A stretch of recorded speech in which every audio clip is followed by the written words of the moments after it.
Esta iniciativa, como comenté hace un momento, nació en el año 2018 allá en México, Distrito Federal. Nos reunimos de 5 países: Estados Unidos, México, Guatemala, Honduras, El Salvador, con la intención de hacer un análisis de las causas raíz de la migración.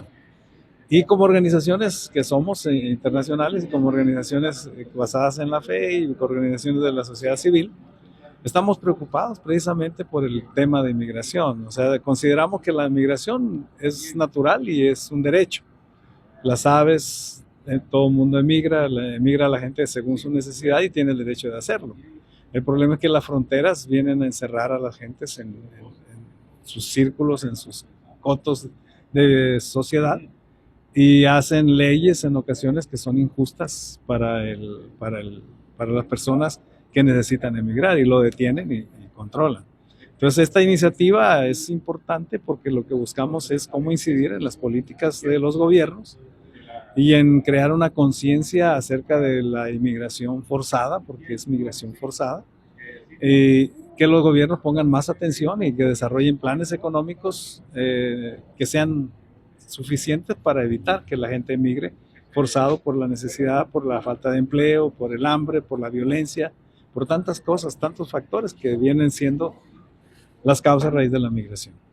Hace unos años se decía que cuando se acabaran las pandillas se iba a acabar la migración, pero seguimos viendo altos números. ¿A qué se debe hoy en día? Bueno, mire, considere usted ahora que el régimen de excepción, que ya tiene varios meses funcionando, ha volcado el temor de jóvenes y de familias y de personas ahora a la policía y al ejército, que desafortunadamente, como ustedes saben, hay datos, Cristosal tiene datos y otras organizaciones, de más de 10,000 personas inocentes que han sido detenidas a causa del régimen, solamente por sospechas del policía o del soldado que tiene la autoridad para ponerlo en la cárcel, y el debido proceso, como no se sigue, pues lógicamente que eso da. Entonces, póngase a pensar usted como joven, si anda usted en barrios pobres, en barrios marginados, usted corre el riesgo de ser detenido por el régimen de excepción, y eso es un problema también de migración. Entonces, pues, hablar de que la gente dejó de emigrar porque ya estamos seguros, pues es un sueño.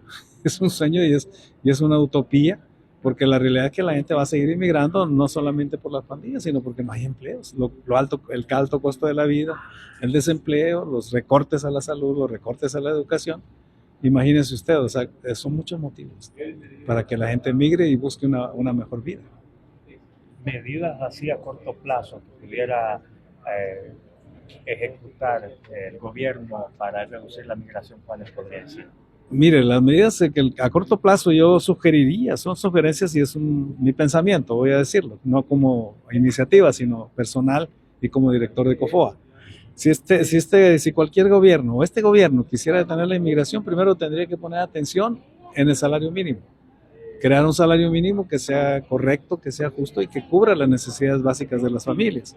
Segundo, que las familias tuvieran buen acceso a la salud, buen acceso a la educación, a la vivienda, que les permitiera vivir dignamente. O sea, este gobierno puede hacerlo, pero falta voluntad. ¿Por qué no cancelan el IVA de los productos básicos que son demasiado caros y que la gente en veces no completa? O sea, una familia con $365 al mes es muy difícil que pueda suplir todas aquellas necesidades como carne, leche, pescado, pollo y aquellos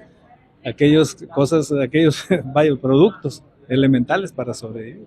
Entonces yo creo que el gobierno puede hacerlo, pero tendría que tomar medidas serias, que la gente que tiene mucho poder económico aumentara los salarios, no al salario mínimo, sino que un salario más decente, pero que el gobierno diera un inicio, ¿no? Y tristemente, ustedes lo han visto, no se han decidido a darle un incremento al salario mínimo. Con la llegada de Donald Trump, esperan que, digamos, la migración baje un poco con las políticas, nuevas políticas que él está implementando. Esa es una buena pregunta. Mire, usted no va a detener a una gente con hambre a cruzar una frontera, a caminar y llegar a la frontera y cruzar. Yo soy mexicano, yo estuve viviendo en Estados Unidos 17 años, trabajé con migrantes allá en Estados Unidos, y usted oye las historias más desgarradoras.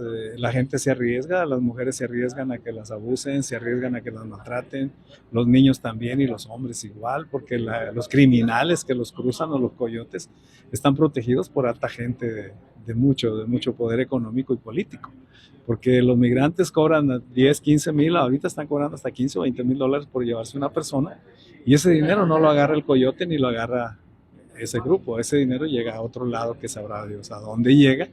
Entonces es un negocio, inclusive yo considero también y pienso que en muchos países hay políticos metidos para que la inmigración sea un aliciente, porque es dinero y las personas son vistas como objetos, no son vistas como seres humanos. Y ese es uno de los dramas. En Estados Unidos me tocó hablar con el jefe de la ICE allá en California, y él los acusaba de criminales y todo eso, y que porque violaban leyes y todo eso. Yo estoy de acuerdo en que sí, cuando tú violas una ley, pues eres un criminal. Podríamos decir que el inmigrante es ilegal porque está violando una ley.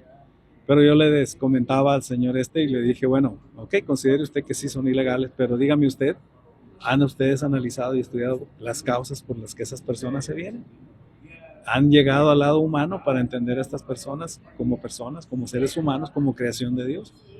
Y se quedó callado, no pudo decir nada, porque la realidad es que ese aspecto humano de la migración lo perdemos cuando nos hacemos juicios que son criminales, que son esto, y sí hay criminales que llegan y pasan a Estados Unidos, sí hay delincuentes que están cruzando, que a eso sí hay que aplicar la ley, pero no todos son criminales, ni todos son gente con problemas mentales, como dijo Trump, ¿verdad? Trump ha dicho eso, y ese discurso todos los presidentes lo han tenido como un lema político, porque sabe que atrae votos. En Estados Unidos Trump está haciendo lo mismo. Yo no considero que va a haber deportaciones masivas. Va a haber las deportaciones normales que siempre hay, porque a ellos no les conviene devolver esa mano de obra barata que sostiene la economía de ese país.